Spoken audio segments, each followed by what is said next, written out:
Theodore Teddy Cavalier was one of the first patients that scared me.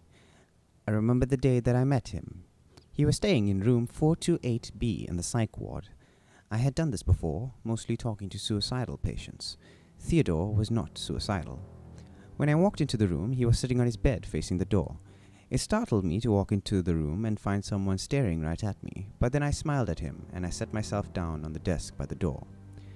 "Hey Teddy, I'm Dr. Marlene Brovey," I said, taking a seat in the chair. My name is Theodore. Please address me as such. "My apologies, Theodore," I replied. He had the most impeccable posture that I had ever seen. It made me sit up straighter. "So tell me, Theodore, how are you today?" I began, writing the date on the top of my notes, along with a note to self. Does not like to be called Teddy. Are you really here to talk about that? Don't you want to talk about what I did? "Sure, but I'd also like to know how you're doing," I replied. I'm doing very well, thank you.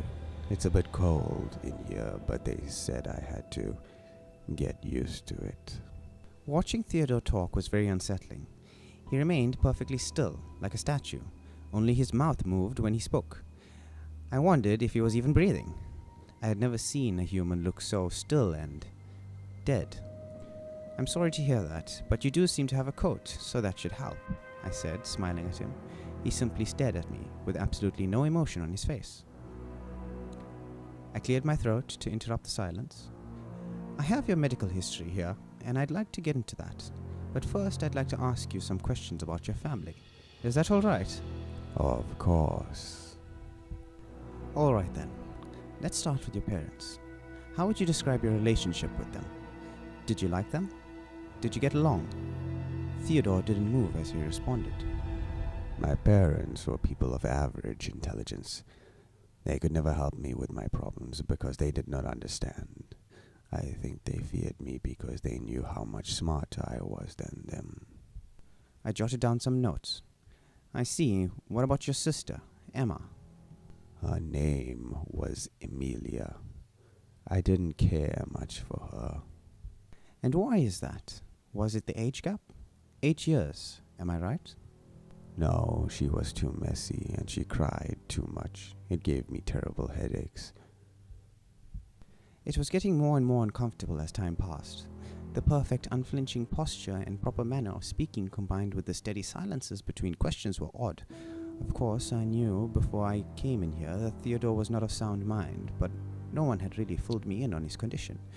According to his medical records, he had been diagnosed with dissociative identity disorder, antisocial personality disorder, and there were notes of sociopathic traits in some of his old therapist's notes. "Theodore, how do you feel right now? Specifically, are you sad? Angry?" Theodore stared at me for a while. This time, I stared back. His hair was perfectly parted and combed over to the left side, and his sweatshirt had been tucked into his pants. Even his socks were neatly folded over. In fact, his entire room was incredibly neat and organized. I feel good. I feel happy. A little bored, though. They won't let me out of my room. "Do you know why that is?" I asked. Yes, it's because of what I did. This time, he nodded his head when he answered. "We're going to go through what you did, starting with why. Why did you do it, Theodore?" I studied his face, looking for any sign of remorse or any emotion at all, but there wasn't one. It was like he was completely hollow inside. Because it's what I do. "Who, exactly?" I asked, glancing down at my previous notes.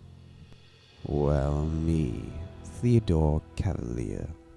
"It says here that you told the police someone else had done it. Do you remember saying that?" Yes, but it wasn't someone else. It was me. "So did you lie?" I asked.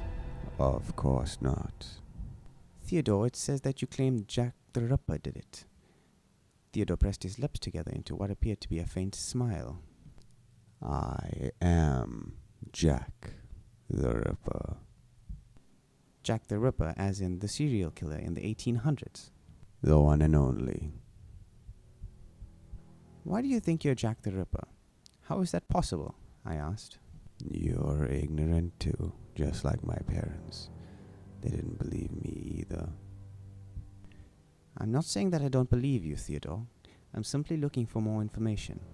Theodore simply stared at me, looking angry. I want you to tell me how it's possible that you are a person from the 1800s. Jack the Ripper is not a person. It is a spirit, and it chooses those who are worthy of completing its mission. Murder, that's the mission, right? Sacrifices. I wrote that down. Did it pick sacrifices for you, or did you choose? Theodore laughed coldly. You are so ignorant. It chooses those that it sees fit. Then it simply uses you to carry out its work. You are only a means for him to act out his plans. Why did it choose your family, Theodore? Your parents, your sister? Why them? They were easy targets, especially Amelia. She was a baby. They're defenseless. They can't do anything but cry as you cut out their organs. It's pathetic. His words got angrier and angrier. Mother was a little bit more difficult, but not really.